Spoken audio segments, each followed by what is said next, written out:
Parliament budget సమావేశాల్లో BJP Congress ఎంపీలు రాష్ట్రానికి రావాల్సిన నిధులపై కేంద్రంపై ఒత్తిడి తీసుకురావాలని బీఆర్ఎస్ నేత మాజీ ఎంపీ వినోద్ కుమార్ కోరారు. ఈసారి టీడీపీపై ఆధారపడి మోదీ ప్రభుత్వం నడపాల్సి వస్తుందన్నారు. అందుకే రాష్ట్రానికి రావాల్సిన నిధులు, ప్రాజెక్టులను సాధించుకోవాలని ఎంపీలకు సూచించారు.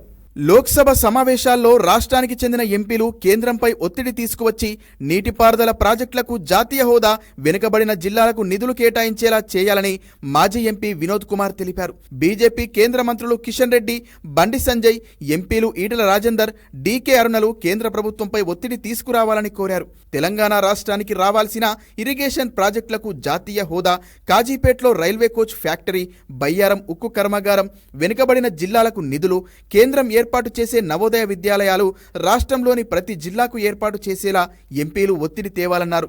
అలాగే కాంగ్రెస్ 8 మంది ఎంపీలు కూడా కేంద్రంపై ఒత్తిడి తెచ్చి తెలంగాణకు రావాల్సిన నిధులు, ప్రాజెక్టులను సాధించుకోవాలన్నారు. ఈసారి తెలుగుదేశం పార్టీపై ఆధారపడి మోదీ కేంద్ర ప్రభుత్వం నడపాల్సి వస్తుందన్నారు. ఈ క్రమంలో ఆంధ్రప్రదేశ్ రాష్ట్రంలోని కోస్తా తీరంలో 60,000 కోట్లతో పెట్రోకెమికల్ ప్రాజెక్టును క్లియరెన్స్ వచ్చినట్లు పత్రికల్లో వార్తలు వస్తున్నాయన్నారు. ఏపీకి సీఎం చంద్రబాబు నాయుడు కొంత మేరకు నిధుల కేటాయింపులు చేసుకుంటున్నట్లు తెలుస్తోందని తెలిపారు. గత పార్లమెంటు ఎన్నికల్లో గెలిచిన బీజేపీ, కాంగ్రెస్ ఎంపీలు గత 15 రోజుల నుంచి కేంద్రానికి ఎలాంటి వినతి పత్రాలు ఇవ్వలేదని ఆక్షేపించారు.